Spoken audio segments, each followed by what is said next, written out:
Hello friends, welcome to food infinity channel. आज हम बनाएंगे राजस्थान की बहुत ही फेमस दाल बाटी चूरमा। तो हम यहाँ पर प्लेन बाटी और स्टफ बाटी बनाएंगे और चूरमे को बहुत अलग तरीके से तैयार करेंगे, जिससे कि हमारा जो चूरमा बनेगा वो बहुत ही टेस्टी बनेगा। तो आप देख सकते हैं हमारे जो चूरमे के लड्डू हैं वो कितने बढ़िया लग रहे हैं, बिल्कुल मुंह में घुल जाने वाले हैं। तो चलिए देख लेते हैं। सबसे पहले हम बनाएंगे दाल। तो मैंने यहाँ पर उड़द और चने की दाल ली है, आप चाहो तो पचमेल दाल भी ले सकते हैं। तो मैंने यहाँ पर दाल ले ली है 1 कटोरी उड़द की और चौथाई कटोरी चने की दाल। उसमें हल्दी नमक डालकर 2 सीटी लगाकर तैयार कर लेंगे। अब हम लेंगे घी में डाल देंगे जीरा, अदरक, कुछ खड़े मसाले जैसे कि तेज पत्ता है, बड़ी इलायची है, लाल साबुत मिर्च है, अदरक और हरी मिर्च डालेंगे और धनिया पाउडर और हल्दी पाउडर डालकर इसमें छौंक लगाकर तैयार कर लेंगे दाल को। तो यहाँ पर हमने दाल को ढककर पकाकर तैयार कर लिया है। तो मेरे यहाँ पर उड़द और चने की दाल ही पसंद करी जाती है बाटी के साथ, इसलिए मैंने इसे यहाँ पर बनाया है। दाल बन चुकी है तो हम इसमें गरम मसाला और अमचूर पाउडर डालकर इसे तैयार कर देंगे। ऊपर से डाल देंगे हरा धनिया। तो दाल हमारी बनकर तैयार हो गई है। अब हम सबसे पहले बनाएंगे चूरमा। तो चूरमा बनाने के लिए हमने यहाँ पर ले ली है 2 कटोरी लिए हमने यहाँ पर आटा, 2 कटोरी हम लेंगे यहाँ पर बेसन। बेसन मिलाने से हमारे जो लड्डू बनेंगे वो बहुत ही टेस्टी बनेंगे और उसका जो रंग आएगा वो भी बहुत बढ़िया आएगा। अब हम मिलाएंगे इसमें मलाई। तो मलाई हमें फ्रेश ले लेनी है। तो 1 कटोरी हम यहाँ पर मिलाएंगे मलाई। मलाई से हमारे जो लड्डू बनेंगे वो बहुत ही सॉफ्ट बनेंगे और मुंह में घुल जाने वाले बनेंगे। तो इन सबको मिलाकर हमें अच्छे से मिला लेना है। और उसके बाद अब हम डालेंगे इसमें घी। तो यहाँ पर मैंने 2 बड़े चम्मच घी मिला लिया है। तो इन सबको हम डालकर अच्छे से मिलाएंगे। इस तरह से अगर आप लड्डू बनाएंगे तो आपके लड्डू बहुत ही टेस्टी बनेंगे। और अब हम मिलाएंगे इसमें दूध। तो यहाँ पर जो मैंने लगाकर आटा तैयार किया है वो दूध से किया है। आप चाहो तो इसमें पानी भी मिला सकते हैं, लेकिन अब दूध से लगाएंगे तो ये बहुत ही बढ़िया बनेंगे। तो धीरे धीरे मैंने इसमें दूध मिलाकर इसका आटा गूँथना तैयार कर लिया है। तो इसे मैंने पूरे दूध में ही मिलाकर तैयार किया है। आप चाहो तो आधा दूध और आधा पानी भी ले सकते हैं। तो इसका जो आटा लगाएंगे वो ज़्यादा सख्त नहीं लगाएंगे, सेमी डो लगाकर हम तैयार कर लेंगे और इसे ढककर रख देंगे 10 मिनट के लिए, जिससे कि हमारा जो आटा है वो फूल जाए। अब हम इसे ज़्यादा गूँथेंगे नहीं, अब हम इसमें से बनाएंगे। देखिए, एक हमें आटे की लोई ले लेनी है। इस तरह से हाथों से दबाकर उंगली से दबा लेना है। तो इस तरह की शेप बना लेनी है हमें। तो मैं आपको एक और दिखा देती हूँ। देखिए, इस तरह से आटे को दबा दबा के और ये 4 उंगलियां हैं वो उस पर हम दबाएंगे। तो इस तरह से हमारी जो शेप है वो बन जाएगी। तो इस तरह से पहले हमें ये सारी मुठियाँ बनाकर तैयार कर लेनी है। तो हमारी सारी मुठियाँ हैं वो तैयार हो चुकी है। अब चलते हैं गैस की तरफ। तो यहाँ पर मैंने ले ली है लोहे की कढ़ाई और इसमें हमने चढ़ा लिया है रिफाइंड ऑयल। तो आप चाहो तो इसे घी में भी तल सकते हैं, लेकिन इसकी आवश्यकता नहीं पड़ेगी क्योंकि हम आगे भी घी का इस्तेमाल करेंगे। तो हमने यहाँ पर इसमें रिफाइंड तेल में इन सबको डालकर धीरे धीरे सेक लेना है। तो गैस का फ्लेम है वो मीडियम ही रखना है और इनको अलटते पलटते सेक कर तैयार कर लेना है। अगर हम इसे हाई फ्लेम पर करेंगे तो ये अंदर से कच्ची रह जाएंगी। तो बस इसे हम मीडियम फ्लेम पर धीरे धीरे अलट पलट कर सेक लेंगे। इस तरह से आप लड्डू बनाएंगे तो वो लड्डू हमारे बहुत ही बढ़िया बनते हैं। तो हमारी जो मुठियाँ हैं वो सिक कर तैयार हो गई हैं। तो इन्हें हम निकाल लेते हैं और दूसरे बैच की डाल देंगे। तो यहाँ सिक गई हैं। तो अब हम इनको तोड़ लेंगे। तो अभी ये गर्म है तो अभी हम इन्हें बड़े बड़े पीस में तोड़ लेंगे। तो सारी तोड़कर हमें इसे तैयार कर लेनी है और जब ये ठंडी हो जाएंगी तब हाथों से अब हम इन्हें और इसको मैश करेंगे। तो आप देख रहे होंगे कि हमारी ये मुठिया कितनी सॉफ्ट है, हाथों से ही ये बिल्कुल चूरा हो रही है। तो इस तरह से हम इन्हें सारी तोड़ के तैयार कर लेनी है। क्योंकि हमने इसे दूध से माड़ा है तो ये इतनी सॉफ्ट बनी हुई है। अब हम इसे ग्राइंडर जार में डाल देंगे और इसका पाउडर बनाकर तैयार करेंगे। तो देखिए यहाँ पर हमारी सारी मुठिया पिसकर भी तैयार हो गई हैं। अब हम इसे छलनी में छान लेंगे।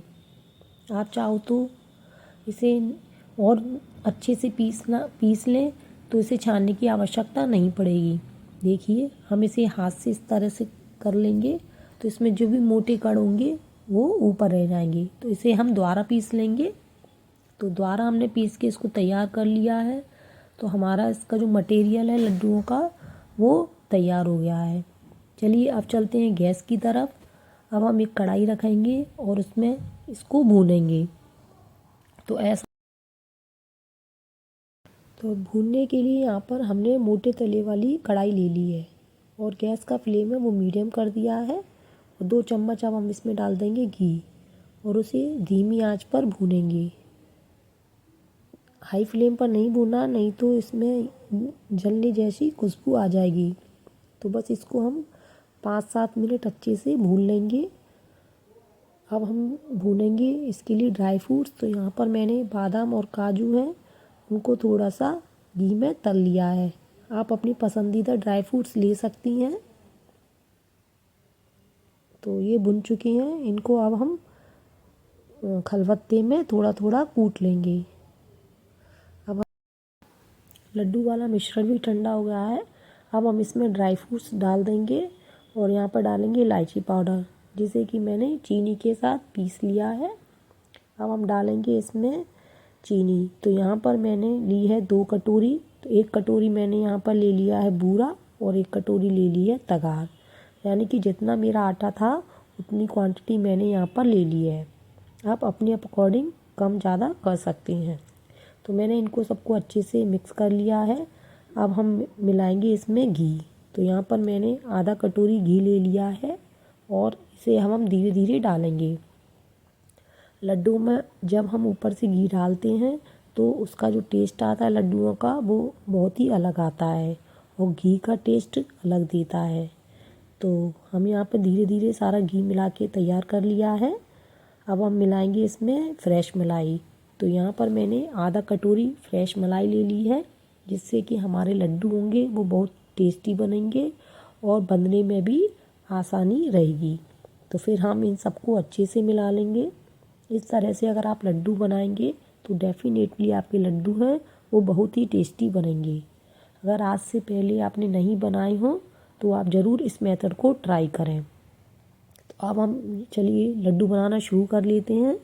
तो आपको जितना बड़ा लड्डू बनाना है उतने बड़े लड्डू बनाकर आप इस तरह से तैयार कर लें। तो देखिए हमने यहाँ पर लड्डू बनाकर तैयार कर लिए हैं। तो अब हमारा चूरमा है कि लड्डू हैं वो बनकर तैयार हो गए हैं। तो अब हम बनाते हैं बाटी की तैयारी। तो इसके लिए मैंने यहाँ पर ले लिया है गेहूं का आटा। तो हम यहाँ पर गेहूं का आटा लेंगे 2.5 कटोरी। तो अब उसमें हम डालेंगे 2 चम्मच सूजी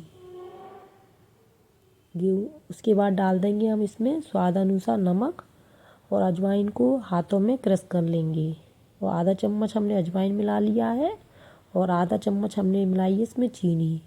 अब हम डालेंगे इसमें खाना सोडा। तो 1/4 चम्मच हम इसमें खाना सोडा मिलाएंगे जिससे हमारी बाटी है वो खस्ता बनेंगी। और इन सबको हम अच्छे से मिला लेंगे। बीच में हल्का सा होल कर लेंगे और इसमें हम मिलाएंगे देसी घी।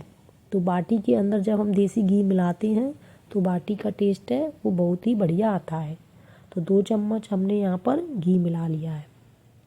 अब हम इसको गुनगुने आटे से मार लेंगे। तो आटा हमें ज़्यादा मुलायम नहीं मारना है, सख्त आटा हम मार कर इसे तैयार कर लेंगे और ज़्यादा हम इसे गूँथेंगे भी नहीं। बस इस तरह से करके इसे हम ढक कर रख देंगे रेस्ट के लिए। तो यहाँ हम स्टफ़ बाटी बनाएंगे तो उसके लिए फिलिंग तैयार करेंगे। तो ऑयल रखकर हमने जीरा डाल दिया है, अदरक और हरी मिर्च भून लेंगे डालकर।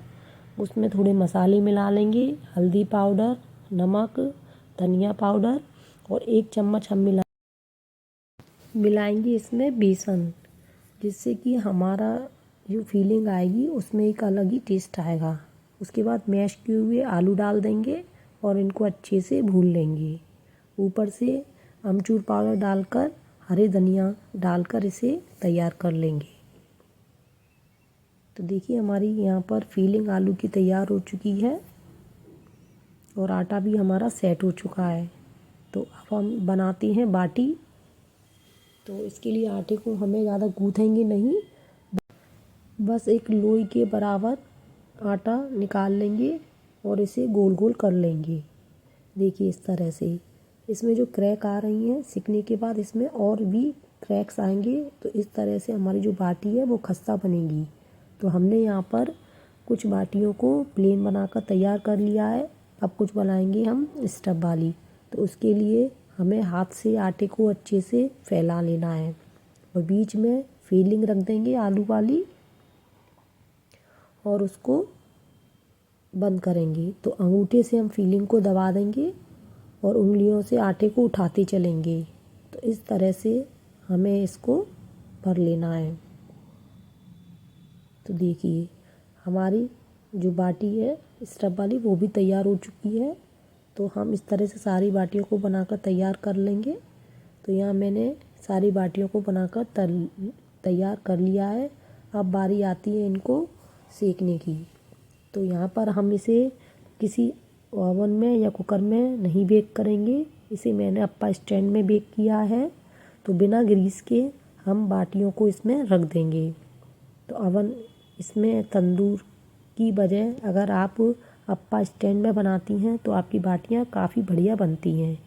तो गैस का फ्लेम है बिल्कुल मीडियम कर देना है और इनको 2 से 3 मिनट इस तरह से सेक लेंगे और उसके बाद इसे हम चेक कर लेंगे। देखिए अब हम इसे पलट देंगे। तो इस तरह से आपको 2 से 3 बार प्रोसेस करना है। तो देखिए द्वारा में हमारी जो बाटियाँ हैं वो इस तरह से ऊपर से नीचे सिक चुकी हैं। तो हम इनको अच्छे से सेक लेना है। सेकने के बाद एक बाटी को हम लेंगे और इसको बीच में से कट लगाएंगे। इस तरह से हमने स्टार्टिंग में इस तरह से काट कर नहीं रखी थी। ऐसा करने से हमारी जो बाटियां हैं वो अंदर से बिल्कुल अच्छी तरीके से सिक जाएंगी। तो हमें यहाँ पर सारी बाटियों को इसी तरह से सेक लेना है। देखिए हमारी बाटी है कितनी बढ़िया सिक कर तैयार हुई हैं। अब हम इन्हें डालेंगे घी में। तो एक कढ़ाई में मैंने देसी घी ले लिया है और इन बाटियों को इसमें डाल दिया है। तो 2 मिनट छोड़ने के बाद इनको हम एक बड़े बर्तन में निकालते चलेंगे। तो इस तरह से हमें अपनी सारी बाटियों को तैयार कर लेना है। आप इनको गर्मा गर्म भी सर्व कर सकते हैं या जब आपके घर पर गेस्ट आ जाएं तो आप इन्हें बनाकर भी तैयार रख सकती हैं। तो अब हम इन्हें सर्व करेंगे दाल के साथ, चूरमा के साथ, सलाद और चटनी के साथ। तो आप देख सकते हैं इसे बनाना कितना आसान है। तो आप भी इसे ज़रूर ट्राई करें। अगर आपको मेरी रेसिपी पसंद आए तो प्लीज़ लाइक कर लें, वीडियो को शेयर कर लें। चैनल पर नए हो, वीडियो अच्छी लग रही हो तो चैनल को सब्सक्राइब ज़रूर करें। तो नेक्स्ट वीडियो में मिलते हैं। देखने के लिए थैंक्स फॉर वॉचिंग।